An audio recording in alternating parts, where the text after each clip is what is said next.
Por estos días hay una controversia muy grande en el país y es a través de una palabra llamada reforma.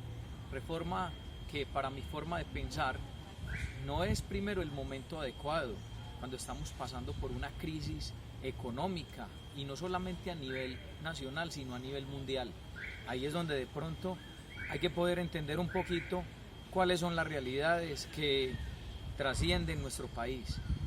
Y una de ellas, creo yo, que también es el saber que esa reforma,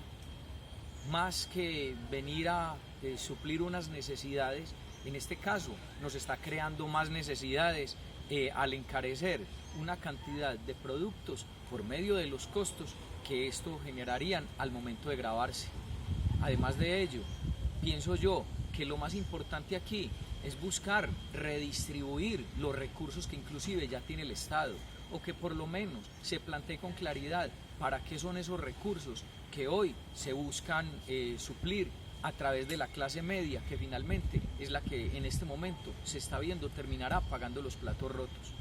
Por otro lado, esa palabra reforma, yo también quiero ir un poco más allá de toda esta controversia que me parece que es profunda y que sobre todo debemos luchar para que en este instante no se dé, pero es también esa reforma interior que cada uno de nosotros hacemos. Y es un fenómeno que vemos creciendo cada día más cuando no nos estamos cuidando de la forma adecuada ante el principal flagelo que es el COVID-19 y que hoy está cobrando tantas víctimas y a tantos seres amados de nosotros. Entonces la reforma también tiene que venir, esa palabra, para cada uno de nosotros en el interior. Buscar no estar en aglomeraciones, que no se den los casos de entierros masivos como por ejemplo en Atlántico que ocurrió en estos días, o inclusive en Pueblo Rico, Antioquia, en donde se veía la cantidad de personas. Y ahí es donde nosotros debemos reflexionar un poquito más, porque hay que entender que personas inclusive como el médico de la OSU, allá en Barranquilla, desafortunadamente murió después de que él estaba siempre en la línea principal atendiendo a muchas personas y después le tocó hacer una fila grande para poder inclusive estar en una UCI y finalmente no lo logró. Entonces se vuelve como un desbalance porque muchos de nosotros seguimos siendo muy responsables en ese sentido y aquí hay que cambiar la hoja y hay que entender que finalmente el compromiso tiene que ser de todos, pero esa reforma tiene que ser real para poder entender hacia dónde vamos.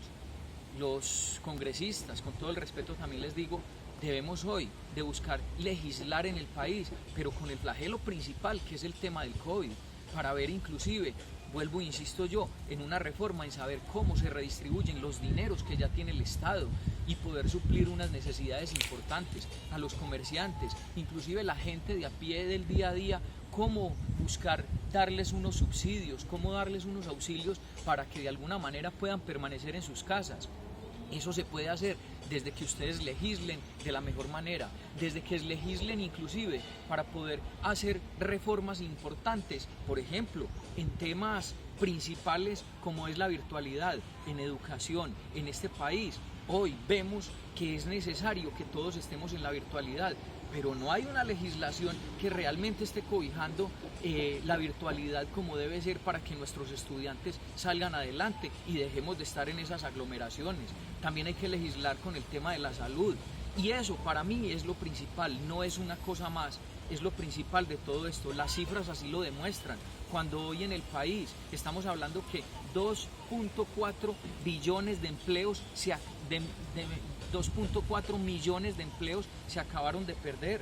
Saber que inclusive más de 20.000 trabajos en el gremio del turismo se han perdido en el momento, que hemos retrocedido 10 años en el tiempo desde el desarrollo económico del país y que se supone que por allá en el 2024, para los más optimistas, empezamos a recuperarnos. Son cifras que realmente son aterradoras y que si seguimos de esta manera, pues vamos a terminar todos muy mal. Entonces aquí se trata de que cada uno de nosotros también nos reformemos al interior, pero que también el gobierno nacional, los gobiernos locales también se pongan la mano en el corazón, que no incentivemos las aglomeraciones y sobre todo que miremos cómo podemos proteger a cada una de la población, desde lo principal, desde lo económico, porque también la gente en las casas no aguanta más. Recordemos un dicho que generalmente pronunciaban nuestros abuelos: el palo no está para cuchara. Un saludo para todos.